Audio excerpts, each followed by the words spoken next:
इस खूबसूरत सी क्लास से स्टार्ट करने से पहले इस खूबसूरत लेडी को आप मत देखो, मुझे देखो, मेरी बात गौर से सुनो। लेकिन तुम लोग मानने वाले से नहीं हो। सवाल ये पैदा होता है कि सर ये इंसान कहाँ से बिलोंग कर रहे थे, तो तुम्हारे दिल से आवाज आएगी, तुम्हारी मुस्कुराहट ने होश उड़ा दिए, हम होश में आ ही रहे थे कि तुम फिर मुस्कुरा दिए। इतना मत मुस्कुराओ यार। मैं चाहता हूँ ना कि आपको पढ़ाई में अच्छी तरीके से लीन कर दूं, लेकिन आप कोशिश तो करो। हिंदी एक्सप्लेनेशन को हम लोगों ने देखा बेटा बहुत अच्छे तरीके से। इसके बाद ऑब्जेक्टिव क्वेश्चंस के ऊपर भी हम लोगों ने फोकस किया और बहुत अच्छी तरीके से एक एक ऑब्जेक्टिव क्वेश्चंस को भी हम लोगों ने कवर किया। हेलो एवरीवन, कैसे हैं आप सब लोग? उम्मीद करते हैं कि अच्छे होंगे, मस्त होंगे, व्यस्त होंगे और अपने तैयारी में काफी अच्छे तरीके से जुटे होंगे। नमस्कार मेरे शेरनियों, आप सभी का स्वागत है आपके इस प्यारे से प्लेटफॉर्म बिहार बोर्ड वाला पे। मैं पंकज सर आप सबके सामने इंग्लिश लैंग्वेज को लेकर के हाजिर हो चुका हूं। इंग्लिश के एक इंपॉर्टेंट चैप्टर को लेकर के हाजिर हो चुका हूं जिसका नाम है एन एपिटाफ। ये जो चैप्टर है मेरे भाई, ये पोएट्री सेक्शन का इंपॉर्टेंट चैप्टर है जो आपकी एग्जाम के पॉइंट ऑफ व्यू से इंपॉर्टेंट नहीं, काफी ज्यादा इंपॉर्टेंट होने। इसलिए मेरे प्यारे साथियों, आप सबसे मैं रिक्वेस्ट करूंगा कि इस पूरे के पूरे क्लास को बड़े शिद्दत के साथ कीजिएगा और बहुत अच्छे तरीके से इस क्लास को आप करोगे तभी ज्यादा आपको आउटपुट निकल करके आएगा, अदरवाइज मामला पूरा गड़बड़ हो जाएगा। सीधी बात कर रहा हूं मेरे भाई, बात समझ में आया? तो चलिए मेरे प्यारे साथियों, क्लास की शुरुआत करने वाले हैं। लेकिन एक बात और बता दे, ये जो क्लास है ना, ये एन एपिटाफ का वन शॉट होने वाला है। वन शॉट कहने का मतलब ये हुआ मेरे प्यारे साथियों, इसी क्लास में हम लोग हिंदी एक्सप्लेनेशन को भी देखेंगे, ऑब्जेक्टिव क्वेश्चंस को भी देखने वाले हैं और इसके साथ साथ सब्जेक्टिव क्वेश्चंस को भी देखने वाले हैं। इसलिए मेरे दोस्त, इस पूरे के पूरे क्लास को बड़े शिद्दत के साथ कीजिएगा, बहुत आराम से कीजिएगा, बड़े प्यारे तरीके से कीजिएगा और सच बता रहे हैं ये क्लास आपके दिल और दिमाग हर चीज में छप जाएगी। क्लियर है? चलिए स्टार्ट करते हैं आज की खूबसूरत सी क्लास को। और आज हम लोग बात करने वाले हैं एन एपिटाफ चैप्टर को लेकर के। तो इस एन एपिटाफ चैप्टर को आप बहुत अच्छे तरीके से कवर करना बेटा, बहुत मतलब रियल में बहुत अच्छे तरीके से कवर करना होगा। ठीक है, आइए मेरे भाई, लास्ट क्लास में हम लोगों ने डिस्कस किया था वॉइस चैप्टर को लेकर के। वॉइस बेसिकली ग्रामर का एक इंपॉर्टेंट चैप्टर था जिसके बारे में हम लोगों ने बहुत अच्छे तरीके से आपके सामने डिस्क्राइब किया था, अच्छे तरीके से मैंने आपके सामने डिस्कस किया था। मैंने आपको यह बताया था कि सर ये जो वॉइस है ना, इसको कुल मिलाकर के दो पार्ट्स में डिवाइड किया गया है। पहला पार्ट जिसका नाम क्या था, तो आप तमाम बच्चे बोलोगे एक्टिव वॉइस, कहीं से कोई दिक्कत ही नहीं है। जो इसका दूसरा पार्ट था मेरे भाई, उसका क्या नाम था, तो आपका जवाब होगा कि सर दूसरा पार्ट का नाम था पैसिव वॉइस। इसमें भी कोई दिक्कत नहीं है। हम लोग के एग्जामिनेशन में आता क्या है मेरे प्यारे साथियों, तो हम लोग के एग्जामिनेशन में आता है या तो भैया एक्टिव से आप पैसिव बनाओ और या तो पैसिव से एक्टिव बनाओ। मैंने आपके सामने लास्ट क्लास में डिस्कस किया एक्टिव से पैसिव बनाना या फिर पैसिव से एक्टिव बनाना, ये जो प्रोसेस है इसका क्या नाम होता है, तो आप तमाम बच्चे बोलोगे कि सर इस प्रोसेस का नाम होता है ट्रांसफॉर्मेशन। क्या नाम होता है? ट्रांसफॉर्मेशन। ट्रांसफॉर्मेशन किसको बोलते हैं मेरे भाई, वो भी मैंने आपके सामने बताया कि change in the structure but the meaning does not change. Structure में बदलाव होगा लेकिन मीनिंग में किसी भी प्रकार की कोई चेंजिंग नहीं होगी, वही अपने आप में ट्रांसफॉर्मेशन। जब हम बात कर रहे थे पैसिव वॉइस को लेकर के मेरे प्यारे साथियों, तो मैंने आपके सामने चिल्ला चिल्ला करके बताया पैसिव वॉइस का जो बेसिक रिक्वायरमेंट होता है, क्या बेसिक रिक्वायरमेंट होता है मेरे प्यारे साथियों, वो क्या होता है, तो आप बोलोगे सर बी के साथ वर्ब का तीसरा फॉर्म। मामला क्लियर है? और आपको यह भी बात पता होगा कि सर बी के बेसिकली अलग अलग फॉर्म होते हैं। जो अगर हम बात करते हैं इस बी के फॉर्म को लेकर के डियर, तो जो पहला फॉर्म होता है उसका नाम होता है इज एम आर, ओके। जो दूसरा फॉर्म होता है ना उसका नाम होता है वॉज वर, कोई दिक्कत नहीं है। जो तीसरा फॉर्म होता है बेटा उसका नाम है बीन और जो आईएनजी फॉर्म होता है ना उसका नाम है बीन।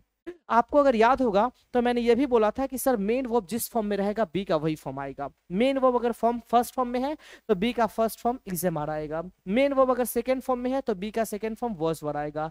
मेन वर्ब अगर थर्ड फॉर्म में है तो बी का थर्ड फॉर्म बीन आएगा। मेन वर्ब अगर आईएनजी फॉर्म में है तो बी का आईएनजी फॉर्म बीइंग आएगा। ये चीज मैंने आपको बता रखी है। मामला क्लियर है? आइए मेरे दोस्त, आज की क्लास में हम लोग बात करने वाले हैं इस इंपॉर्टेंट चैप्टर को लेकर के जिसका नाम आपके सामने है एन एपिटाफ। अब सवाल पैदा होता है कि सर इन चीजों को हम लोग किस तरह से पढ़ेंगे, तो सबसे पहला पॉइंट बड़े आराम से सुनना, बड़े शिद्दत के साथ सुनना बेटा। देखो ये तो है ना एन एपिटाफ, इसके सबसे पहले हम लोग बात करेंगे अबाउट पोएट को लेकर के। अबाउट पोएट कहने का मतलब आपको समझ में आ गया होगा, बात समझ में आया? इसके बाद हम लोग बात करेंगे बाबू मेरे अबाउट पोएम को लेकर के, कविता को लेकर के। इसके बाद हम लोग बात करेंगे इस कविता की हिंदी एक्सप्लेनेशन को लेकर के, इस पोएम की हिंदी एक्सप्लेनेशन को लेकर के, कोई दिक्कत ही नहीं है। इसके बाद हम लोग बात करेंगे मोस्ट इंपॉर्टेंट ऑब्जेक्टिव क्वेश्चंस को लेकर के, ध्यान से सुनिएगा, मोस्ट इंपॉर्टेंट ऑब्जेक्टिव क्वेश्चंस को लेकर के, कहीं से कोई दिक्कत नहीं है। ठीक है, ऑब्जेक्टिव क्वेश्चंस को लेकर के डिस्कस किया जाएगा। इसके बाद मेरे प्यारे साथियों मोस्ट इंपॉर्टेंट सब्जेक्टिव क्वेश्चंस के ऊपर डिस्कस करेंगे। मोस्ट इंपॉर्टेंट सब्जेक्टिव क्वेश्चंस के ऊपर डिस्कस करेंगे। इन सभी चीजों के बारे में हम लोग आज की क्लास में डिस्कस करने वाले हैं, एकदम प्यारे तरीके से, एकदम बहुत अच्छे तरीके से। मतलब मैं साफ साफ कह सकता हूं कि एक एक चीज तेरे दिल में छापूंगा मेरे भाई, चाहे इसके लिए कुछ भी क्यों ना करना पड़े, कुछ भी क्यों ना करना पड़े मेरे प्यारे साथियों, एक एक चीज तुम्हारे दिल में छापूंगा। कहते हैं कि जब आंखों में अरमान लिया, मंजिल को अपना मान लिया, तो मुश्किल का आसान किया, जब ठान लिया तो ठान लिया। आज मैंने ठाना है कि आपको एक एक चीज पढ़ाना है, तो मैं पढ़ा करके मानने वाला हूँ मेरे भाई, ऐसे रुकने वाले में से मैं नहीं। सीधी सी बात मैं कर रहा हूँ और एकदम सटीक बात कर रहा हूँ। और एक बात और, मैं जो पढ़ाता हूँ ना तो पूरे जोश जुनून और एनर्जी के साथ पढ़ाता हूँ, ये आपको ऑलरेडी पता है, बताने की जरूरत नहीं है। और एक बार फिर से आपका काम केवल हिंदी एक्सप्लेनेशन को देखना नहीं है, आपका काम है मेरे भाई इससे रिलेटेड जितने भी क्वेश्चंस बन सकते हैं, सारे के सारे क्वेश्चंस का आंसर आप लोग कमेंट सेशन में दोगे। लेकिन क्लास की शुरुआत करने से पहले, चैप्टर की शुरुआत करने से पहले मैं आपसे एक गुजारिश करूंगा कि कमेंट सेशन में आपको अभी के अभी लिखना है और अच्छे तरीके से लिखना है, अब की बार 98 पार। क्या लिखना है बच्चों? अब की बार 98 पार। यानी इस बार का जो हम लोग का टारगेट है मेरे दोस्त, वो 98 पार का है, 98 प्लस करने का है। इसके लिए कुछ भी क्यों ना करना पड़े, और कुछ भी क्या करना है भाई, पढ़ाई ही तो करना है। हम सभी लोग मिल करके मेहनत करेंगे, इधर मैं मेहनत करूंगा और मेरे साथ उधर तुम मेहनत करोगे। जब दोनों लोगों की मेहनत जुड़ेगी तो एक बहुत भयानक रिजल्ट सामने आएगा। जल्दी से कमेंट सेशन में आप लोग छापना स्टार्ट करो, अब की बार 98 पार, अब की बार 98 पार, अब की बार 98 पार, अब की बार 98 पार, 98 पार, 98 पार छाप लो। ऐसा मैं इसलिए बोल रहा हूं मेरे भाई, क्योंकि ऐसा कहा जाता है कि जो आप सोचते हो ना, और उसी जो आप सोचते हो उसी हिसाब से आप मेहनत करते हो, और अगर आप उसी हिसाब से मेहनत करोगे तो आपका रिजल्ट भी उसी हिसाब से मिलने वाला है। तो आपका सोच है 98 प्लस करने का, तो आप मेहनत भी करोगे कि नहीं मेरे को 98 प्लस करना है, तो आएगा भी 98 प्लस। बात समझ में आ रहा है ना? तो ये बातें आप अपने दिमाग में अच्छे तरीके से डाल लेना।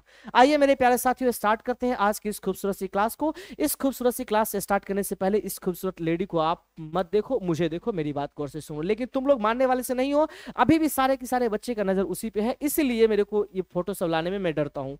अरे भाई, और इस बकलोलिया को देख करके और ज्यादा गुस्सा आता है, तुम काहेला उधर देख रहे हो, तुम काहेला देख रहे हो, तुम मुंह झांप लो ना। नहीं नहीं, मैं मुंह पे हाथ दे रहा हूँ, मतलब ऊपर से हाथ दिए हुआ हूँ, ठीक है? तुम तो मुंह झांप ले यार, ढक ले, हैं? तो कोई बात नहीं है, तुमको देखना है देखो, तो मेरे को काहेला देख रहे हो? उधर देखो ना, हमको देख रही है, मेरा दिल पिघल जाएगा तब। चलो देखो मेरे भाई, अब मैंने ये बोला मेरे भाई कि सर ये जो है ना वो एक ब्यूटीफुल लेडी होती है। ब्यूटीफुल लेडी कहने का मतलब ये हुआ मेरे प्यारे साथियों, एक खूबसूरत महिला होती है जो वेस्ट कंट्री से बिलोंग करती है। किस कंट्री से मेरे भाई? तो आपका जवाब होगा गुरुजी ये वेस्ट कंट्री से बिलोंग करती है, ये पश्चिमी देशों से बिलोंग करने वाली महिला। बट ना, अब जरा सुनिए, यहाँ पे जो ये बना हुआ है मेरे प्यारे साथियों, इसको हम लोग एपिटाफ बोलते हैं, कब्र बोलते हैं। और ये जो आपके सामने है ना, इसको टुम बोला जाता है, और इसके अंदर में जो लिखा है ना मेरे भाई, उसको इंस्क्रिप्शन बोला जाता है। खैर कोई बात नहीं है, आप फिलहाल के लिए आप एपिटाफ याद भी रखोगे तो कहीं से किसी प्रकार की कोई दिक्कत नहीं है। और ये जो आपके सामने मुस्कुराता हुआ चेहरा दिख रहा है ना मेरे लाल, ये जो मुस्कुराता हुआ चेहरा दिख रहा है ना, एक इंसान है, और इस इंसान का क्या नाम है पता है? इस इंसान का नाम है वॉल्टर डी ला मेयर। क्या नाम है बच्चों? Walter de la Mare. और ये वेस्ट कंट्री से बिलोंग करने वाली महिला है, लेकिन ये जो इंसान है ना, वो इंग्लैंड से बिलोंग करता है। कहां से मेरे भाई? इंग्लैंड से बिलोंग करता है। सबसे ताज्जुब की बात यह है कि इस महिला को इस महिला से इस लड़का को प्यार हो गया था, मोहब्बत हो गया था, लेकिन वो प्यार एक तरफा था मेरे भाई, ज्यादा देर तक नहीं चल पाया। ज्यादा देर तक नहीं चल पाया कहने का मतलब ये हुआ कि लड़का सच में उससे मोहब्बत करता था, ऐसा कविता को पढ़ने के बाद पता चलता है। लेकिन लड़की करती थी कि नहीं करती थी वो तो अलग सी बात है, लेकिन दुर्भाग्य की बात यह है कि ये जो लड़का है ना उसको इजहार नहीं किया। इस बात का मुझे अभी भी मलाल है, लेकिन मुझे क्यों मलाल है ये मेरे को नहीं समझ में आती। खैर आगे बढ़ते हैं मेरे प्यारे साथियों, और हम लोग बात करते हैं अबाउट पोएट को लेकर के, आई मीन कवि को लेकर के। क्लियर है? सबसे पहला क्वेश्चन आपके दिमाग में ये आएगा कि गुरुजी कवि का नाम क्या है, तो आपके दिल से आवाज आएगी कि कवि का नाम है वॉल्टर डी ला मेयर। क्या नाम है बच्चों? Walter de la Mare. भैया वॉल्टर अल्टर ढेला मारे, ना ना ना ना ना, वॉल्टर डी ला मेयर। बहुत सारे बच्चे तो इसको प्रोनाउंस ही गलत तरीके से करते हैं, वॉल्टर डी ला मारे, ना ना ना, Walter de la Mare, Walter de la Mare. Got ना? अब सवाल पैदा होता है कि सर इनका जन्म कब हुआ था? तो याद रखिएगा इनका जन्म हुआ था 1873 को। कब हुआ था मेरे भाई? 1873 को। तुम्हारे दिमाग में एक बात आएगा कि सर ये इंसान अभी तक जिंदा है क्या? हम बोलेंगे रे तू बेवकूफ है, दिमाग नहीं है क्या? 1873 में पैदा हुआ इंसान 2024 तक जिंदा रहेगा? बिल्कुल भी नहीं, इस इंसान की डेथ हो चुकी है मेरे भाई। अब तुम्हारे दिमाग में बात आएगा कब, सो बताइए। तो सुनो, अरे चश्मा ऊपर आ, नीचे गिर जाता है। तो इनका डेथ हुआ था 1956 में मेरे भाई। कब डेथ हुआ था? आप बोलोगे 1956 के अंदर। सवाल ये पैदा होता है कि सर ये इंसान कहाँ से बिलोंग कर रहे थे, तो तुम्हारे दिल से आवाज आएगी he was born in England, यानी इनकी पैदाइश इंग्लैंड में हुई थी। यानी हम साफ साफ कह सकते हैं कहीं ना कहीं ये इंग्लैंड से ही बिलोंग कर रहे थे, कोई दिक्कत नहीं है। ही लॉस्ट हिज फादर, उन्होंने अपने पिताजी को खो दिया एट द एज ऑफ 4, 4 साल की अवस्था में। मतलब ये है कि जब इनका एज 4 साल था, जब ये 4 साल के हुए थे ना, तो इन्होंने अपने पिताजी को खो दिया। इनके पिताजी इनको छोड़कर के भगवान के पास चले गए, दुख की बात है। लेकिन मेरे प्यारे साथियों, इस इंसान ने सारे के सारे परिवार के साथ लंदन में शिफ्ट हो गए। ये जो है ना, या इनको अपने परिवार के साथ लंदन में जाकर के शिफ्ट होना पड़ा। कब? जब इनके पिताजी का डेथ हो गया तब। मैंने लिखा आपके सामने, मैंने नहीं, बुक में लिखा हुआ है, he had to move with his family, उनको अपने परिवार के साथ मूव करना पड़ा टू लंदन, लंदन में मूव करना पड़ा। He is known as the children's poet, इनको बेसिकली बच्चों का कवि कहा जाता है। अरे भैया मेरे, अगर आपको याद होगा तो song sweetest love I do not go chapter को लिखने वाले जॉर्डन साहब को किस पोएट के रूप में जानते हैं? तो आप तमाम बच्चे बोलोगे गुरुजी उनको हम लोग मेटाफिजिकल पोएट के रूप में जानते हैं। कोई दिक्कत ही नहीं है। किस पोएट के रूप में? मेटाफिजिकल पोएट के रूप में जानते हैं। अच्छा ठीक है। अच्छा आपको याद होगा मेरे प्यारे साथियों, जब हमने पढ़ा था सॉन्ग ऑफ माई सेल्फ, उनको हम लोग song of my self chapter को लिखने वाले वर्ल्ड विटमैन को किस पोएट के रूप में जानते हैं? तो आप तमाम बच्चे बोलोगे कि सर पीपल्स पोएट के रूप में जानते हैं। किस पोएट के रूप में बच्चे? पीपल्स पोएट के रूप में जानते हैं। कोई दिक्कत नहीं है। एग्जैक्ट इसी तरीके से सब बात आती है एन एपिटाफ चैप्टर को लेकर के, तो एन एपिटाफ चैप्टर को लिखने वाले वॉल्टर डिलामेयर साहब को, एक बार फिर से सुनना, एन एपिटाफ चैप्टर को लिखने वाले वॉल्टर डिलामेयर साहब को चिल्ड्रंस पोएट के रूप में जानते हैं बच्चों, बच्चों के कवि के रूप में जानते हैं। ये बच्चों के लिए बहुत ज्यादा लिखा करते थे, सीधी सी बात है मेरे भाई। एक बात और सुनिए, he got order of merit, इनको ऑर्डर ऑफ मेरिट से सम्मानित किया गया by Queen Elizabeth second, Queen Elizabeth second के द्वारा इन 1953, 1953 के अंदर। मतलब मैं साफ साफ कह सकता हूं, चिल्ला चिल्ला करके बोल सकता हूं, इस प्लेटफॉर्म से खड़ा होकर के बोल सकता हूं कि सर वॉल्टर डिलामेयर साहब को ऑर्डर ऑफ मेरिट से सम्मानित किया गया। कब? तो 1953 के अंदर। कब मेरे भाई? 1953 के अंदर। अभी के अभी कमेंट सेक्शन में जाओ और लिखो, लिखो क्या? Order of merit 1953, order of merit 1953, order of merit 1953, order of merit 1953। अभी के अभी छापना स्टार्ट करो। सारे के सारे बच्चे कमेंट, कसम है सारे के सारे बच्चे कमेंट सेक्शन में जाकर के छापना स्टार्ट करें मेरे, ठीक है, ताकि आपको याद होता हुआ चला जाएगा यार। नेक्स्ट अगला है सर, जब हम लोग बात करते हैं इनके फेमस कलेक्शन को लेकर के, इनके प्रसिद्ध संग्रह को लेकर के, तो आपको याद रखना है सबसे पहला, जिसका नाम है सॉन्ग्स फॉर चिल्ड्रन। क्या नाम है बच्चों? Songs for children. आपसे क्वेश्चन पूछा जाएगा सॉन्ग्स फॉर चिल्ड्रन को किसने लिखा? तो आप तमाम बच्चे बोलोगे वॉल्टर डिलामेयर। किसने मेरे भाई? वॉल्टर डिलामेयर ने लिखा। कोई दिक्कत ही नहीं है। सर पीकॉक पाई को किसने लिखा? तो आपका जवाब होगा वॉल्टर डिलामेयर। एक चीज मैं आपसे बताऊं, अच्छे तरीके से बताता हूं, दिल और दिमाग दोनों लगा करके सुनना, कान तो लगा ही लोगे भाई। पहला क्वेश्चन आपसे पूछा जाएगा कंफ्यूज करने के लिए कि बाबू मेरे पीकॉक पाई को किसने लिखा? पीकॉक पाई को किसने लिखा? तो आप तमाम बच्चे बोलोगे कि सर पीकॉक पाई को लिखने का काम किए थे उस इंसान का नाम था वॉल्टर डिलामेयर। कहीं से कोई दिक्कत ही नहीं है। दूसरा क्वेश्चन आपसे पूछा जाएगा भाई द व्हाइट पीकॉक किसके द्वारा लिखा गया है? द व्हाइट पीकॉक किसके द्वारा लिखा गया है? तो आप तमाम बच्चे दिमाग में डाल लीजिएगा D.H. लॉरेंस। क्या मेरे भाई? D.H. लॉरेंस। अच्छा याद कैसे रह पाएगा? अभी के अभी आप सुने हो ना, जल्दी से कमेंट सेक्शन में छाप दो, द व्हाइट पीकॉक लिख करके D.H. लॉरेंस लिखो, the white peacock D.H. Lawrence, the white peacock D.H. Lawrence, the white peacock D.H. Lawrence. जल्दी से छापना स्टार्ट करो ताकि वो चीजें आपके दिमाग में छपती हुई चली जाएगी। प्लीज लेट मत मेरे भाई, और आंसर देना स्टार्ट कर जल्दी जल्दी, ठीक है? चलिए आगे बढ़ते हैं। आगे हम लोग बात करते हैं अबाउट पोएम, इस कविता को लेकर के। सबसे पहला क्वेश्चन आपके दिमाग में आएगा कि सर कविता का नाम क्या है, इस पोएम का नाम क्या है? तो याद रखिएगा पोएम का नाम है एन एपिटाफ। क्या नाम है दोस्त? An epitaph. सर इसका टाइप कैसा है? तो ये अपने आप में एक मेलैंकोली पोएम है। बोलो मेलैंकोलिक पोएम है। मेलैंकोली कहने का मतलब जहां पे शोक के बारे में चर्चा हो, जहां पे दुख के बारे में चर्चा हो। अच्छा ये एक मेमोयर है। मेमोयर कहने का मतलब हुआ कि सर जहां पे किसी भी चीज की यादें जुड़ी हो, उस तरह की कविता है। जैसे अगर मैं बात करता हूं मेरे भाई, जैसे अगर मैं बात करता हूं इसको लेकर के, किसको? Sweetest love I do not go को लेकर के। जल्दी से आंसर देना, sweetest love I do not go का टाइप कैसा है? जल्दी से आंसर दो, sweetest love I do not go का टाइप कैसा है? आप तमाम बच्चे बोलोगे कि सर ये अपने आप में एक मेटाफिजिकल पोएम है। मेटाफिजिकल पोएम है मेरे भाई, कोई दिक्कत ही नहीं है। मैं आपसे पूछता हूं कि सॉन्ग ऑफ माई सेल्फ का टाइप कैसा है? मैं आपसे पूछता हूं सॉन्ग ऑफ माई सेल्फ का टाइप कैसा है बच्चों? तो आप तमाम बच्चे बोलोगे कि सर ये अपने आप में एक सोशल पोएम है, ये भी बोला जा सकता है, सोशल पोएम भी बोला जा सकता है, या फिर ऑप्शन के अंदर फ्री वर्स भी रहेगा मेरे भाई, और या फिर लिरिक भी रहेगा। इस पॉइंट को भी दिमाग में अच्छे तरीके से डाल लीजिएगा। क्लियर है? इसके बाद अगर तीसरा हम लोग बात करते हैं मेरे दोस्तों, now the leaves are falling fast, now the leaves are falling fast, now the leaves are falling fast का टाइप कैसा है प्यारे बच्चों? तो आप तमाम बच्चे बोलोगे कि सर ये बेसिकली अपने आप में एक लिरिक है। एग्जैक्ट इसी तरीके से मेरे भाई जब हम लोग बात करते हैं एन एपिटाफ चैप्टर को लेके, किसको लेके एक बार मैं लिख देता हूं ताकि थोड़ी सी खूबसूरती बढ़ जाएगी। एन एपिटाफ चैप्टर को लेकर के बात करते हैं, इसका टाइप क्या है कॉमेंट में बताइए। तो आप तमाम बच्चे बोलोगे कि सर ये अपने आप में मेलैंकोली है। क्या है? अरे बोलो बोलो, मेलैंकोली है मेरे प्यारे साथियों। ठीक है, मेलैंकोली है। इतनी बातें समझ में आ गई सबको? ऐसा मैं उम्मीद करके चलता हूं कि ये बातें समझने में कहीं से किसी वालों को कोई दिक्कत नहीं हुई होगी। ठीक है, चलिए अब इस चैप्टर की शुरुआत करते हैं। नहीं, चैप्टर की शुरुआत करने से पहले हम लोग थीम को जान लेते हैं मेरे भाई। देखिए, the poet makes us aware, poet हम लोग को जागरूक करने की बात करते हैं। किस चीज को लेकर के? इन ह्यूमन यानी अमानवीय स्थिति ऑफ मॉडर्न लाइफ, यानी आधुनिक जीवन के अमानवीय स्थिति के बारे में बताते हैं। आधुनिक जीवन की अमानवीय स्थिति के बारे में बताने की बात इस चैप्टर में किया गया है।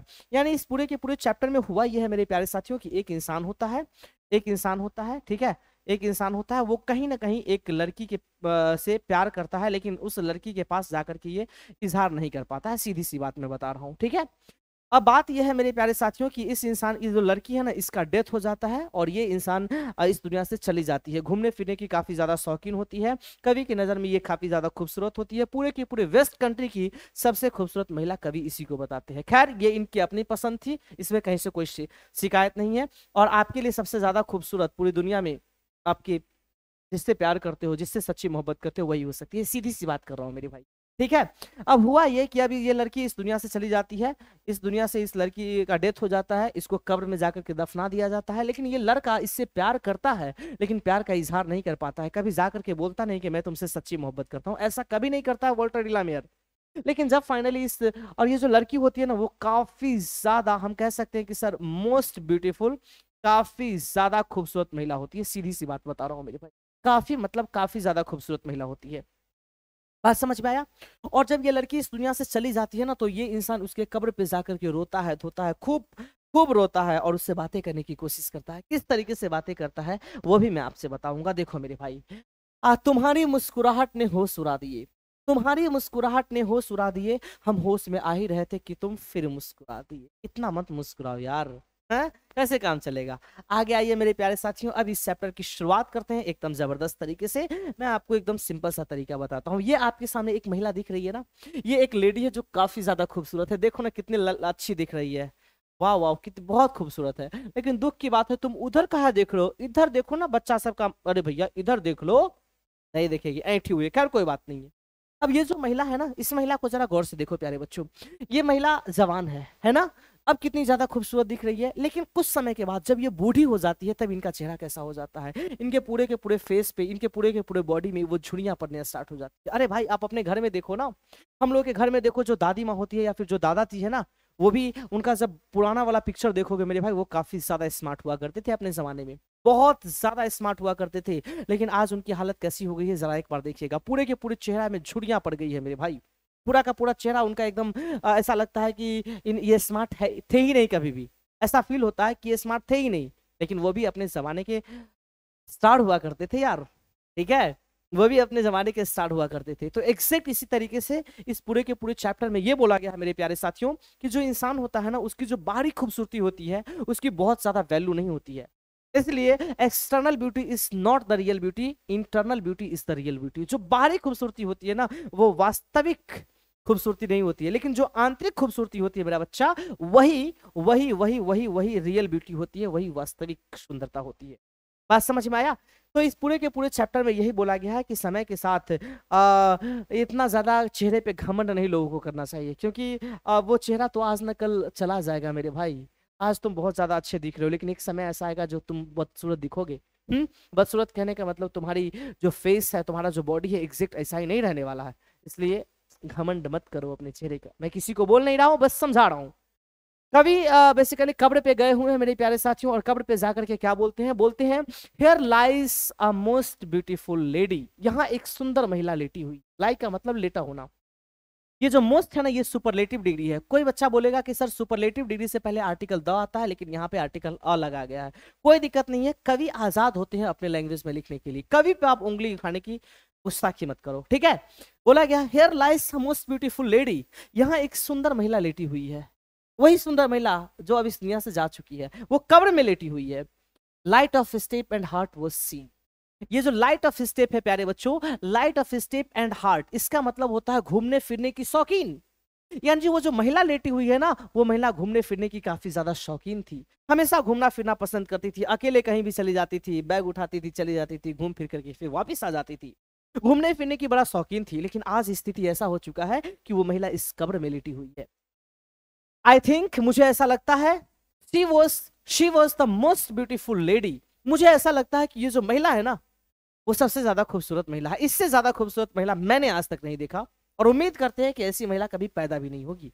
ऐसा वॉल्टर डिलामेयर साहब कहते हैं। इतनी सच्ची, इतनी गहरी रिलेशन हो सकता रहा होगा भैया। खैर कोई बात नहीं है। कहते हैं that ever was in the west country. इतनी सुंदर महिला थी ना, जो कभी वेस्ट कंट्री में हुआ करती थी, लेकिन अब इस दुनिया में नहीं है। खैर, बट ब्यूटी वैनिसेस। वैनिस का मतलब होता है प्यारे बच्चों गायब हो जाना। लेकिन जो खूबसूरती है ना, वो गायब हो जाती है। ब्यूटी पासेस, और जो खूबसूरती है ना, वो धीरे धीरे पास हो जाती है, धीरे धीरे खत्म होती चली जाती है। हाउएवर, हालांकि रेयर इट भी, चाहे कितना भी दुर्लभ क्यों ना हो, चाहे कितना भी यूनिक क्यों ना हो, चाहे कितना भी अनूठा क्यों ना हो, चाहे कितना भी खूबसूरत क्यों ना हो, वो खूबसूरत या फिर वो खूबसूरती धीरे धीरे समय के साथ with the passage of time वो चीजें पास होती हुई चली जाती है, वो चीजें गुजरती हुई चली जाती है, वो चीजें खत्म होती हुई चली जाती है। एंड वेन आई क्रम्बल, वैसे तो क्रम्बल का मतलब होता है टूट जाना बच्चों, लेकिन यहां पे क्रम्बल का मतलब टूटना नहीं, यहां पे क्रम्बल का मतलब है मर जाना। आपसे एग्जामिनेशन में क्वेश्चन पूछा जाएगा कि sir what do you mean by crumble, तो क्रम्बल का मतलब होता है डाई, मर जाना। बात समझ में आया? तो देखिए बोला गया है व्हेन आई क्रम्बल, जब मैं मर जाऊंगा, हु विल रिमेंबर, तब तुम्हें कौन याद करेगा। कभी कब्र पे जाकर के बैठे हुए हैं, और कभी कब्र पे जाकर के बैठे हुए और कहते हैं, क्या कहते हैं पता है? कभी कहते हैं कि देखो जब तुम जिंदा थी ना, तुम इतना तो पता है कि तुम बहुत ज्यादा खूबसूरत थी। जब जिंदा थी ना, तो तुम्हारे बारे में लोग चर्चा करना स्टार्ट करते थे, गांव घर में तुम्हारे बारे में चर्चा हुआ करती थी। लेकिन फाइनली जब तुम इस दुनिया में नहीं हो ना, तो तुम्हें कोई नहीं याद करता है, तुम्हारी चर्चाएं तक नहीं होती है। एक समय था जब तुम्हारी चर्चा हुआ करती थी। एपीजे अब्दुल कलाम खूबसूरत नहीं थे, लेकिन वो दिल के खूबसूरत थे, आज उनकी चर्चा होती है। रतन टाटा साहब खूबसूरत, उतने खूबसूरत तो थे नो डाउट, लेकिन आज भी उनकी चर्चाएं होती है। उनके कर्म के हिसाब से चर्चा होती है। अब देखो महात्मा गांधी उतने खूबसूरत नहीं थे, लेकिन उनके कर्म के हिसाब से हम लोग चर्चा करते हैं। बात समझ में आ रही ना? इसलिए बाहरी खूबसूरती जो होती है ना मेरे भाई, ये रियल में खूबसूरती होती ही नहीं है। जो आंतरिक खूबसूरती होती है ना, वो रियल की खूबसूरती है यार, इस बात को समझना।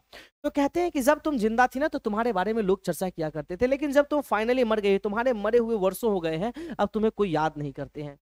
मैं जिंदा हूं तब तक तो मैं तुम्हारे पास आ जाता हूं, तुम्हारे कब्र के पास आ जाता हूं, मैं तुम्हारे कब्र के पास बैठ करके तुमसे बातें करने की कोशिश करता हूं। लेकिन कभी कभी मुझे डर लगता है, और मैं सोचता हूं कि जब मैं फाइनली इस दुनिया से चला जाऊंगा, तो तुम्हें कौन याद करेगा? कोई नहीं आएगा तुम्हारे पास। This lady of the west country, वो जो महिला थी, वो वेस्ट कंट्री से बिलोंग कर रही थी, वो पश्चिमी देशों से बिलोंग कर रही थी। ये बातें आपको समझ में आई? ये सबसे छोटा पोएम है आपके पूरे के पूरे सिलेबस का मेरे भाई, सबसे छोटा पोएम है। उम्मीद करते हैं कि ये बातें आपको समझ में आ गई होगी। एक बार फिर से सुनो। हुआ ये कि एक कवि जो है ना, वो कब्र के पास गए हैं, उस महिला के कब्र के पास जाते हैं और कब्र से बातें करने की कोशिश करते हैं। वो कहते हैं कि यहाँ एक सुंदर महिला लेटी हुई है, जो घूमने फिरने की काफी ज्यादा शौकीन हुआ करती थी। एक समय ऐसा था जो ये हमेशा घूमती फिरती थी, और सारी की सारी दुनिया में इसी की चर्चा होती थी। मुझे ऐसा लगता है कि ये जो महिला है ना, वो पूरे के पूरे दुनिया की सबसे खूबसूरत महिला है, और खास करके पूरे के पूरे वेस्ट कंट्री की सबसे खूबसूरत महिला है, जो कभी वेस्ट कंट्री में पैदा हुई थी, जो ऐसा हुआ, जो इस तरह की होती थी। लेकिन अब तो इस दुनिया में बिल्कुल भी नहीं है। लेकिन मुझे यह भी पता है कि जो बाहरी खूबसूरती होती है, वो वैनिश कर जाती है, वो गायब हो जाती है, वो पास हो जाती है विद द पैसेज ऑफ।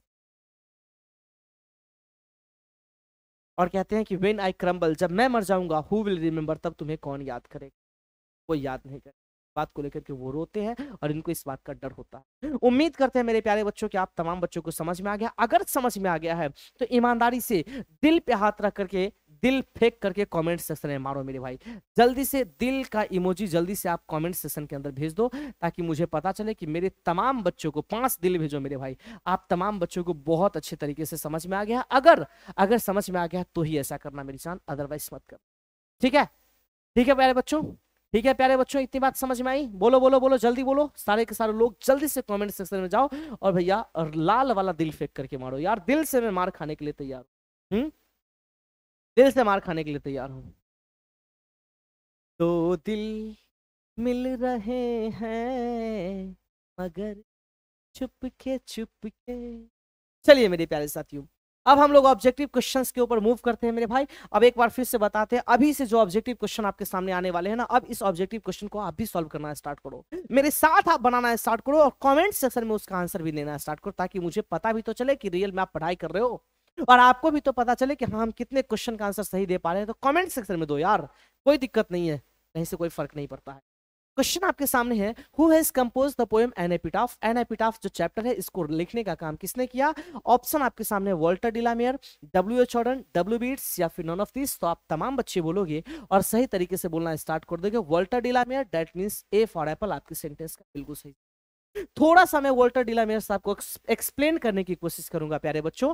मैं आपको बता दूं कि सर इनका जो जन्म है ना वो 1873 को हुआ था और इनका जो डेथ है वो बेसिकली 1956 को हुआ था। और ये जो इंसान है मेरे प्यारे साथियों, वो इंग्लैंड से बिलोंग कर रहे थे। कहां से बिलोंग कर रहे थे? इंग्लैंड से बिलोंग कर रहे थे मेरे प्यारे साथियों। इनको बेसिकली ऑर्डर ऑफ मेरिट से सम्मानित किया गया था। किससे सम्मानित किया गया? ऑर्डर ऑफ मेरिट से सम्मानित किया गया था। किसके द्वारा? तो आपका जवाब होगा क्वीन एलिजाबेथ सेकंड के द्वारा। जल्दी से बोलो, क्वीन एलिजाबेथ सेकंड के द्वारा। कब? तो 1953 के अंदर किया गया था। मैं आपको जानकारी के लिए बता दूं, ये जो वॉल्ट विटमैन साहब है ना, ये जो वॉल्टर डिलामियर साहब है, ये पोएट भी थे, इसके साथ साथ मेरे प्यारे साथियों नॉवलिस्ट भी थे और इसके साथ साथ ये शॉर्ट स्टोरी राइटर भी थे। क्या थे? शॉर्ट स्टोरी राइटर भी थे। इसलिए जब भी इस तरह का क्वेश्चन देखने को मिलेगा तो all of this, D for दुल्हे राजा आपके सेंटेंस का सही आंसर होना चाहिए। मामला क्लियर है सर? इनके द्वारा जो लिखी गई किताबें हैं उनका नाम है पीकॉक पाई। क्या नाम है? बोलो बोलो, जल्दी बोलो, जल्दी बोलो, सारे के सारे बच्चे बोलो। आप बोलोगे सर पीकॉक पाई। दूसरा जो है मेरे प्यारे साथियों उसका क्या नाम है? तो आप तमाम बच्चे बोलोगे सॉन्ग्स फॉर चिल्ड्रन। अरे बोलो ना, सॉन्ग्स फॉर चिल्ड्रन है। अच्छा, जब हम बात करते हैं पीकॉक पाई को लेकर के या फिर सॉन्ग्स फॉर चिल्ड्रन को लेकर के, ये दोनों किसको डेपिक्ट करता है? डेपिक्ट का मतलब होता है मेरे भाई दर्शाना। ये किसको दर्शाता है? जल्दी से बताओ। तो आप तमाम बच्चे बोलोगे कि सर ये डेपिक्ट करता है, ये दर्शाता है वर्ल्ड ऑफ ड्रीम को। किसको? वर्ल्ड ऑफ ड्रीम को दर्शाता है। इसका मतलब ये हुआ सपनों की दुनिया को दर्शाने की बात करता है। क्लियर है? सपनों की दुनिया को दर्शाने की बात करता है मेरे प्यारे साथियों। इस बात को दिल और दिमाग में अच्छी तरीके से आप फिट कर लेना। चलिए नेक्स्ट क्वेश्चन आपके सामने है, Walter de la Mare was born in. Walter de la Mare साहब कब पैदा हुए थे? ऑप्शन आपके सामने है 1572 को, 1819 को, 1887 को या फिर 1873 को। तो आप तमाम बच्चे बोलोगे कि सर 1873 को, लेकिन इतना पे मैं नहीं छोड़ूंगा, इन सबको एक्सप्लेन करो। 1572 को किनका जन्म हुआ था? तो आपका जवाब होगा कि सर 1572 को जॉन डन का हुआ था। 1819 को किनका हुआ था? तो 1819 को वॉल्ट विटमैन साहब को हुआ था।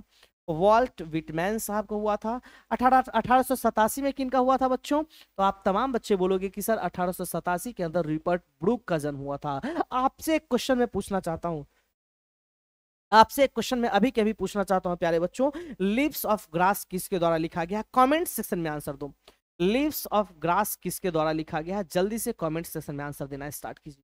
नेक्स्ट क्वेश्चन आपके सामने है, Walter de la Mare was died in. Walter de la Mare साहब का डेथ कब हुआ था? तो याद रखिएगा 1892 को हुआ था। सी फॉर चाइना आपकी और हमारे सेंटेंस का बिल्कुल करेक्ट आंसर है।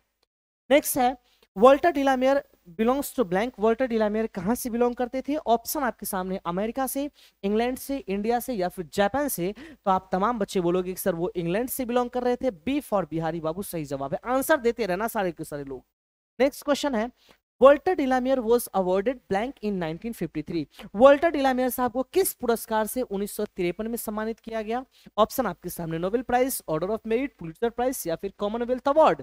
जल्दी से बताना मेरे भाई, किस प्राइज से सम्मानित किया गया था? तो आप तमाम बच्चे बोलोगे नहीं मेरे भाई, जोर जोर से बोलोगे कि सर उस प्राइज का नाम था order of merit, that means B for Bihari babu. Got ना? चलिए नेक्स्ट।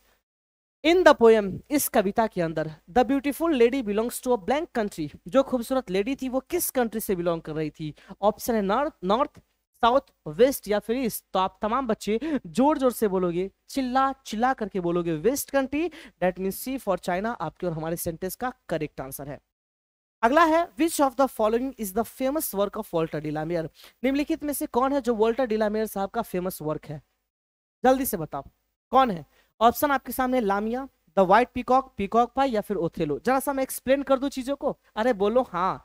ए भाई देखो, एक बात तो हम कहते हैं, अगर तुम सबसे अलग दिखना चाहते हो ना तो अलग तरीके से पढ़ाई भी करना पड़ेगा, इस तरीके से पढ़ाई करना पड़ेगा जिस तरीके से कोई कभी किया ही ना हो और ना करने का सोचता हो। देखो, लामिया को किसने लिखा बच्चों? तो आपका जवाब होगा कि सर लामिया को लिखने का काम किए थे उस इंसान का नाम था John Keats. The white peacock को किसने लिखा? आप बोलोगे सर द व्हाइट पीकॉक को लिखने का काम किए थे उस इंसान का नाम था डीएच लॉरेंस। ओथेलो को किसने लिखा? आपका जवाब होगा कि सर ओथेलो को लिखने का काम किए थे उस इंसान का नाम था विलियम शेक्सपियर। क्या नाम था प्यारे बच्चों? William Shakespeare. इसलिए इसका करेक्ट आंसर होगा Peacock Pie, that means C for चांद के पार। चलो next. Light of step and heart was she is the line taken from. Light of step and heart was she, घूमने, वो महिला जो है ना वो घूमने फिरने की बड़ी शौकीन थी। ये लाइन बेसिकली किस चैप्टर से लिया गया है? तो आप तमाम बच्चे बोलोगे कि सर ये लिया गया एन एपिटाफ से, और इसलिए इसका करेक्ट आंसर क्या होगा बच्चों? डी फॉर दुल्हे राजा होगा। लेकिन रुको, और टू ऑटम को किसने लिखा बच्चों? जल्दी से बताओ। आपका जवाब होगा कि सर जॉन किट्स ने लिखा है। ठीक है, फायर हिम को किसने लिखा? कॉमेंट में बताओ। आपका जवाब होगा केकी एन दारूवाला, केकी एन दारूवाला। मैं चाहता हूं ना कि आपको पढ़ाई में अच्छी तरीके से लीन कर दूं, लेकिन आप कोशिश तो करो। सॉन्ग ऑफ माई सेल्फ को किसने लिखा? आपका जवाब होगा कि सर वॉल्ट विटमैन ने लिखा। किसने मेरे भाई? वॉल्ट विटमैन में लिखा था, कोई दिक्कत ही नहीं है। नेक्स्ट क्वेश्चन आपके सामने है, I think she was the most beautiful lady, मुझे ऐसा लगता है कि वो महिला पूरे की पूरे दुनिया की सबसे ज्यादा खूबसूरत महिला थी। ये लाइन किस चैप्टर से लिया गया है? तो आप बोलोगे एन एपिटाफ से। डी आपके सेंटेंस का करेक्ट आंसर है। Walter de la Mare was awarded, Walter de la Mare साहब को सम्मानित किया गया order of merit, order of merit से इन ब्लैंक कब किया गया? 1950 में, 1951 में, 1952 में या फिर 1953 में। तो आप तमाम बच्चे बोलोगे सर 1953 के अंदर। डी आपके और हमारे सेंटेंस का बिल्कुल करेक्ट। ठीक है बच्चों, नेक्स्ट। अच्छा, आपसे एक क्वेश्चन पूछना चाहता हूं, क्या आप लोग तैयार हो? जल्दी से मुझे बताइए कि सर डब्ल्यू.एच. ऑर्डन साहब को, ध्यान से सुनिएगा, डब्ल्यू.एच. ऑर्डन साहब को एक पुरस्कार से सम्मानित किया गया, एक प्राइज से सम्मानित किया गया। उस प्राइज का नाम था पुलिट्जर प्राइज। लेकिन सवाल ये पैदा होता है कि पुलिट्जर प्राइज कब दिया गया था? 1900 कितना में या फिर कितना में? वो आंसर आप लोग बताना स्टार्ट करो। नेक्स्ट है, who was light of step and heart, light of step and heart कौन थी? घूमने फिरने की शौकीन कौन थी?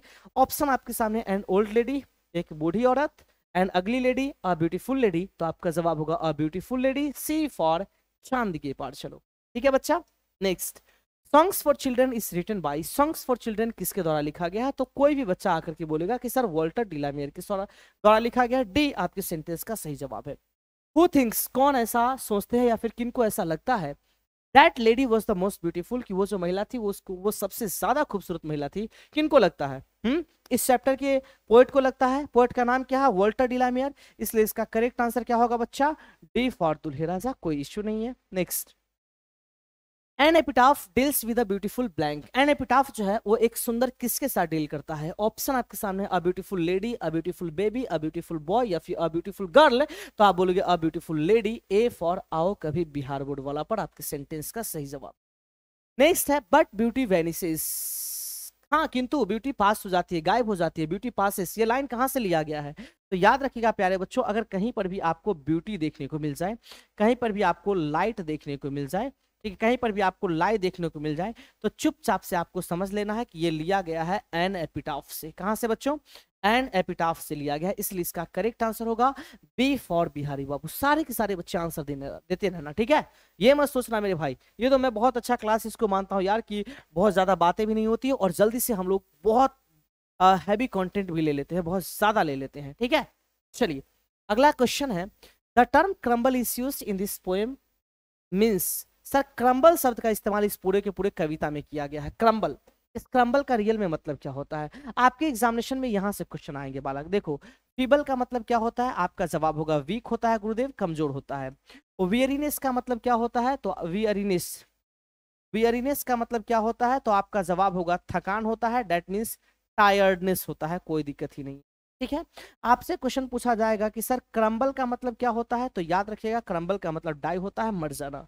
आपसे क्वेश्चन पूछा जाएगा कि गुरुजी कंसील का मतलब क्या होता है, तो याद रखिएगा कंसील का मतलब होता है छिपाना, डेट मींस हाइट। ओके, तो यहाँ पे क्रम्बल पूछा है तो इसका आ जाएगा die, B for Bihari babu आपकी सेंटेंस का बिल्कुल सही जवाब है। Next, the tone of the poem an epitaph. An epitaph का टोन कैसा है, ये एक मेलंकोली है मेरे भाई, मेलंकोली है, इसलिए इसका करेक्ट आंसर क्या होगा बच्चों, सी फॉर चांद के पार। चलो, द पोएट फियर्स दैट, कवि को ऐसा डर लगता है कि one will blank lady after death, कि लेडी को कौन क्या करेगा उनके डेथ के बाद, तो लेडी को कौन याद करेगा, कौन रिमेंबर करेगा, इसलिए इसका करेक्ट आंसर होगा प्यारे बच्चों remember, that means B for Bihari babu. Okay, अगला है, अगला क्वेश्चन क्या है बालक, अरे देखो यार, Walter de la Mare belong to blank century. Walter de la Mare साहब किस सेंचुरी से बिलोंग करते हैं, एक बात बताते हैं, जब भी सेंचुरी आपको निकलना रहे ना तो उनका डेट ऑफ डेथ याद रखना। इनका डेथ कब हुआ था, 1956 को, तो इस 19 में इधर वाले में एक जोड़ देना तो क्या निकलेगा 20, इसका मतलब ये 20th सेंचुरी से बिलोंग कर रहे थे, 20वीं शताब्दी से बिलोंग कर रहे थे, इसलिए इसका करेक्ट आंसर होगा सी फॉर चुन्नू बाबू। सी फॉर चुन्नू बाबू आपके और हमारे सेंटेंस का ललन टॉप आंसर है बेटा। ठीक है, चलिए आगे बढ़ते हैं। अगला क्वेश्चन है, Walter de la Mare received Order of Merit by blank. Walter de la Mare साहब ऑर्डर ऑफ मेरिट प्राप्त किए किसके द्वारा, ऑप्शन है किंग चार्ल्स के द्वारा, किंग एल्फ्रेड के द्वारा, क्वीन एलिजाबेथ फर्स्ट के द्वारा, या फिर क्वीन एलिजाबेथ सेकंड के द्वारा। तो आप तमाम बच्चे बोलोगे Queen Elizabeth second, that means D for दुल्हे राजा। Next, Walter de la Mare was blank. Walter de la Mare साहब क्या थे, तो मैंने आपके सामने चिल्ला चिल्ला करके बोला, वॉल्टर डिलामियर साहब पोएट भी थे, वॉल्टर डिलामियर साहब नॉवेलिस्ट भी थे, शॉर्ट स्टोरी राइटर भी थे, इसलिए इसका करेक्ट आंसर होगा all of this, D for दुल्हे राजा आपके और हमारे सेंटेंस का बिल्कुल correct answer. Next, he lost his father. उन्होंने अपने पिताजी को खो दिया at the age of blank, कितने साल की अवस्था में, तो मैंने आपके सामने चिल्ला चिल्ला करके बोला कि उन्होंने अपने पिताजी को खो दिया था 4 साल की अवस्था में, at the age of 4, B for Bihari बाबू एकदम करेक्ट आंसर है। अगला, Songs for Children and Peacock Pie depict. मैंने अभी बताया जब हम बात करते हैं सॉन्ग्स फॉर चिल्ड्रन को लेकर के या फिर पीकॉक पाई को लेकर के, तो दोनों डेपिक्ट करता है, दोनों दर्शाता है किसको, तो आप तमाम बच्चे बोलोगे वर्ल्ड ऑफ ड्रीम को, सपनों की दुनिया को बताता है मेरे भाई, इसलिए इसका correct answer B for Bihari बाबू हो जाएगा। अगला, in context of the poem, इस पोएम के कॉन्टेक्स्ट में what does not remain forever, क्या है जो हमेशा के लिए नहीं रहेगा, तो जो खूबसूरती है ना वो हमेशा के लिए नहीं रहती है मेरे भाई, एक समय आने के बाद ये भी गायब हो जाती है, बी फॉर ब्यूटी आपके सेंटेंस का बिल्कुल करेक्ट आंसर है। अगला, that ever was in the west country. That ever was in the west country, वो कभी पश्चिमी देश में हुआ करती थी, ये लाइन कहां से लिया गया है, आपका जवाब होगा एन एपिटाफ से लिया गया है, ए फॉर एप्पल आपके सेंटेंस का सही जवाब है। Next, the lady who is dead now lies in blank.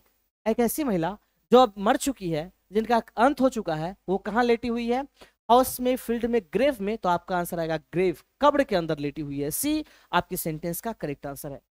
The poet is sitting near a blank. जो कवि है वो किसके नजदीक में बैठे हुए हैं, तो मैंने आपको बताया जो कवि है ना वो ग्रेव यानी कब्र के नजदीक में बैठे हुए हैं, इसलिए इसका करेक्ट आंसर होगा सी फॉर चांद के पार। चलो ठीक है बच्चा, अगला है,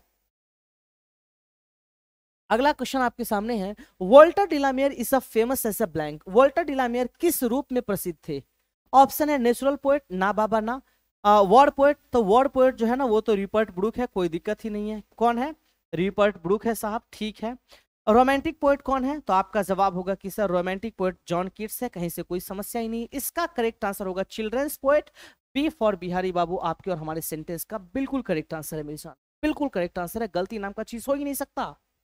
नेक्स्ट क्वेश्चन है, हाउएवर रेयर ब्यूटी ब्लैंक। हालांकि दुर्लभ ब्यूटी क्या हो जाती है, तो ब्यूटी वैनिसेस, ब्यूटी गायब हो जाती है, खत्म हो जाती है, पास हो जाती है। नेक्स्ट, अगला है, अगला क्वेश्चन नहीं है मेरे भाई, यानी अभी तक हम लोग बहुत सारे, सबसे पहला हम लोगों ने हिंदी एक्सप्लेनेशन को देखा एकदम जबरदस्त तरीके से, हिंदी एक्सप्लेनेशन को हम लोगों ने देखा बेटा बहुत अच्छे तरीके से, इसके बाद ऑब्जेक्टिव क्वेश्चंस के ऊपर भी हम लोगों ने फोकस किया, ऑब्जेक्टिव क्वेश्चंस के ऊपर भी हम लोगों ने फोकस किया और बहुत अच्छी तरीके से एक एक ऑब्जेक्टिव क्वेश्चंस को भी हम लोगों ने कवर किया। मामला क्लियर है, जल्दी से मुझे कमेंट करके बताना कि आपने कितने क्वेश्चन का आंसर सही दिया है, ईमानदारी पूर्वक बताइए, सोच करके बताइए, और झूठ एकदम मत बोलना। झूठ किससे बोलोगे भाई, हाँ झूठ आप खुद से बोलोगे, मेरे से झूठ बोल के आपको क्या मिलेगा, मेरे से झूठ बोल के कुछ समय के लिए आप जीत जाओगे, लेकिन अंदर में एक गिल्टी फील होगा, यार मैंने सर से झूठ बोली है। ईमानदारी से जल्दी बताना स्टार्ट करो, ठीक है। और क्लास कैसी लग रही है वो भी बताना स्टार्ट किसी में, और बताना ही नहीं है, स्टार्ट करना है एकदम जल्दी में बताना स्टार्ट करना है, ठीक है। क्योंकि सब्जेक्टिव क्वेश्चन के ऊपर हम लोग मूव करेंगे एकदम शानदार तरीके से, ललन टॉप तरीके से, जबरदस्त तरीके। बात समझ में आया? जल्दी बताओ जब तक मैं थोड़ा सा चश्मा लगा के हीरो बन जाता हूँ, जल्दी से। कोई गाना मत गाना, स्टार्ट कर देना कि चश्मा लगा के हैंडसम लगा तारा, अरे साउथ के हीरो से ना कम लगा तारा, चश्मा लगा के हैंडसम लगा तारा, साउथ वाला हीरो से ना कम लगा तारा, तोहरे के दिल हम देहबे करे जा तू ता लगा तारा। बात समझ में आया बच्चा? तो ये वाला गाना आपने भोजपुरी में सुना होगा, ठीक है, क्योंकि हम लोग बिहार से है ना, तो थोड़ा सा ये चीज आपको सुना दिया हूँ, ठीक है मेरे बच्चे। चलिए अब आते हैं सब्जेक्टिव क्वेश्चन की ओर। पहला क्वेश्चन आपके स्क्रीन के सामने दिख रहा होगा मेरे प्यारे लाडलो। क्वेश्चन है where does the lady lie, वो महिला कहाँ लेटी हुई है? The lady lies inside the grave, वो जो महिला है ना वो कब्र के अंदर लेटी हुई है बच्चों। कहाँ लेटी हुई है? कब्र के अंदर लेटी हुई है, कहीं से कोई दिक्कत ही नहीं है। देखो कब्र के अंदर उस महिला को दफनाया गया है। अगला है how does she look to the poet, वह कवि को कैसी दिखती थी?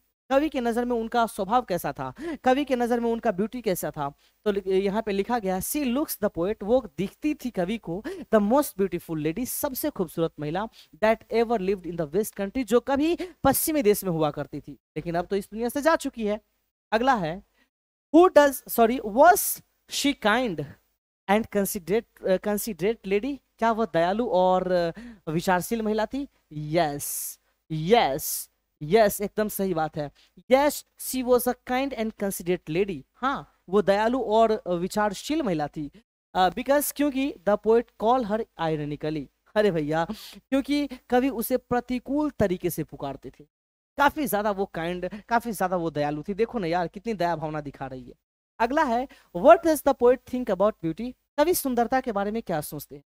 कवि ब्यूटी के बारे में क्या सोचते हैं? उनका थॉट क्या है, उनका विचार क्या है, उनका सोच क्या है? देखिए मैंने लिखा the poet says about beauty, कवि सुंदरता के बारे में सोचते हैं कि इट वैनिसेस, ये गायब हो जाती है, according to the passage of time, समय के साथ साथ ये भी ढलती हुई चली जाती है। There is existence of beauty, there is existence of beauty, सौंदर्य तब तक बना रहता है व्हेन वी आर यंग, जब हम लोग जवान होते हैं। सौंदर्य यानी सुंदरता, ब्यूटी तब तक बनी रहती है जब हम लोग जवान रहते हैं। एक समय आने के बाद पूरी मामला गड़बड़ हो जाती है। What does the poet mean when he says and when I crumble? है कवि when I crumble का मतलब क्या है? when I crumble का मतलब होता है कि वो मर जाता। तो मैंने लिखा he means to say that, वो कहना चाहता है कि, या फिर उनके कहने का मतलब है कि when he dies, जब वो मर जाएंगे। अरे भैया crumble का मतलब मरना ही तो हुआ। Next What is an epitaph? Epitaph क्या होता है? तो मैंने लिखा an epitaph is an inscription. An epitaph is an inscription on a tomb in the memory of the dead bodies. समाधि लेख मृत्यु शरीर की स्मृति में कब्र पर लिखा एक शिलालेख होता है। ये जो आपके सामने दिख रहा है ना, इसको हम लोग इंस्क्रिप्शन बोलते हैं बच्चों। Next what do you mean by light of step and heart? Light of step and heart का मतलब क्या होता है? तो light of step and heart का मतलब होता है कि जो घूमने फिरने की शौकीन हो, जिसको घूमना फिरना काफी ज्यादा पसंद हो, जो इधर से उधर हमेशा करती रहती हो, वही तो होगा मेरे प्यारे साथियों। तो मैंने लिखा light of step and heart means, light of step and heart का मतलब होता है दैट की the beloved of the poet, कवि की जो प्रेमिका है, has the habit of moving here and there, उनके पास हैबिट है, उनके पास आदत है यहाँ वहां मूव करने की।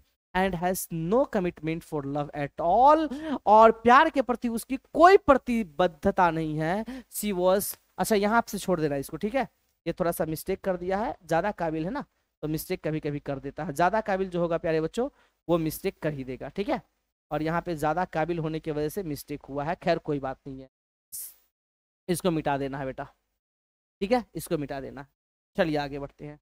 अगला क्वेश्चन आपके सामने क्या है जरा देखूं मैं भी। अरे भैया क्वेश्चन यहाँ पे दम तोड़ देता है, यानी क्वेश्चन यहाँ पे खत्म हो जाता है। अब आपके लिए मैं बहुत सारे क्वेश्चन लिख रहा हूँ और आप उसका आंसर देना स्टार्ट कीजिए। सबसे पहला क्वेश्चन मैं लिख रहा हूँ, आंसर देना स्टार्ट करना बच्चा कमेंट सेक्शन में क्लास के खत्म होने के बाद, कोई दिक्कत नहीं है, ठीक है, ये आपका होमवर्क ही रहेगा कह सकते हो। लेकिन इससे पहले मैं आपको कुछ बातें बताना चाहता हूँ कि सर अभी की क्लास में हम लोगों ने क्या क्या पढ़ा, समराइज कर देता हूँ मेरे भाई। तो आप बोलोगे सर अबाउट पोएम हम लोगों ने पढ़ा, कोई दिक्कत ही नहीं है। इसके बाद हम लोगों ने मेरे प्यारे साथियों अबाउट पोएट भी पढ़ा, कोई दिक्कत ही नहीं है। इसके बाद मेरे दोस्तों हिंदी एक्सप्लेनेशन के ऊपर जिक्र किया, इसमें भी कहीं से कोई समस्या नहीं है। ठीक है प्यारे बच्चों। इसके बाद हम लोगों ने ऑब्जेक्टिव क्वेश्चंस को देखा, ऑब्जेक्टिव क्वेश्चंस को देखा, ओके, इसमें भी कहीं से कोई समस्या नहीं है, इसमें भी कहीं से कोई समस्या नहीं है। इसके बाद हम लोगों ने सब्जेक्टिव क्वेश्चंस को देखा बच्चों, ठीक है, ये भी क्लियर है। यानी इन सभी चीजों पे हम लोगों ने डिस्कस किया और अच्छे तरीके से डिस्कस किया, ऐसा मैं उम्मीद करके चलता हूँ, ऐसा मैं मान करके। कुछ क्वेश्चन आपके लिए मैं दे रहा हूँ, सारे के सारे क्वेश्चन काफी ज्यादा इंपॉर्टेंट होने वाले हैं। तो पहला क्वेश्चन मैं लिख रहा हूँ बेटा, आराम से और बड़े शिद्दत के साथ इसका आंसर दीजिएगा, ठीक है। मैंने लिखा सॉन्ग्स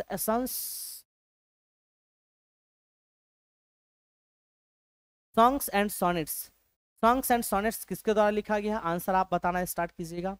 दूसरा बताना प्यारे बच्चों, दूसरा बताना माई एक्सपेरिमेंट विद ट्रूथ किसके द्वारा लिखा गया है, माई एक्सपेरिमेंट विद ट्रूथ किसके द्वारा लिखा गया है वो भी बताइए, ठीक है, वो भी बताइए। अरे बबुआ आंसर देना स्टार्ट करना, जब तक प्यारे बच्चों तब तक प्यारे बच्चों आप आंसर नहीं दोगे तो कैसे काम चलेगा, आंसर दोगे तब तो अच्छा लगेगा। हाँ बोलो, आंसर दोगे बेटा तो ज्यादा मजा आएगा, इसलिए आंसर देने की कोशिश करो। एक एक क्वेश्चन तुम्हारे लिए इंपॉर्टेंट होता है बेटा, इस बात को क्यों नहीं समझते हो, है समझा कर मेरी जान, ठीक है। तो ये भी हुआ। अगला क्वेश्चन है लिप्स ऑफ ग्रास को किसने लिखा, आंसर दीजिएगा। लिप्स ऑफ ग्रास को किसने लिखा, कमेंट सेक्शन में देना, ठीक है। इसके बाद आप बताना बेटा, इसके बाद आप लोग बताइएगा कि सर आप लोग बताना, ये बताना ideas that have help Mankind किसने लिखा है, ideas that have, ideas that have helped Mankind किसने लिखा है, ये भी आपको बताना है, ठीक है। मैनकाइंड किसने लिखा है। इसके बाद बता मेरे भाई, इसके बाद कुछ लाइन मैं आपको दे रहा हूँ, आप बताइएगा कि वो लाइन कहाँ से लिया गया। लेकिन इससे पहले मैं आपको बताना पूछना चाहूंगा कि प्यारे बच्चों द व्हाइट पीकॉक किसके द्वारा लिखा गया है, द व्हाइट पीकॉक किसके द्वारा लिखा गया, जल्दी से मुझे बताइए। अब हम लोग बात करते हैं मेरे भाई कुछ इंपॉर्टेंट क्वेश्चन को लेकर के, कुछ लाइन देंगे और उसमें आपको ये बताना है कि ये लाइन किस चैप्टर से लिया गया है। Getting my point everyone, are you ready guys, okay. सबसे पहला क्रीड्स एंड स्कूल्स इन अबियंस, creeds and schools, creeds and schools in अबियंस, ठीक है, ये पहला है। इसको किस चैप्टर से लिया गया है वो मुझे बताइएगा।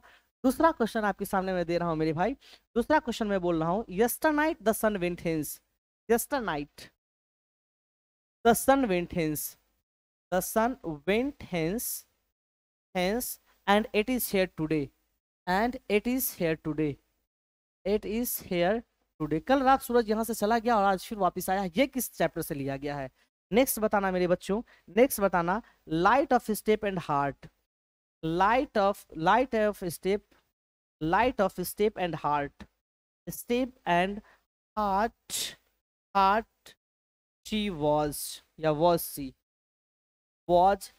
she, ये किस चैप्टर से लिया गया है ये भी मुझे बताइए।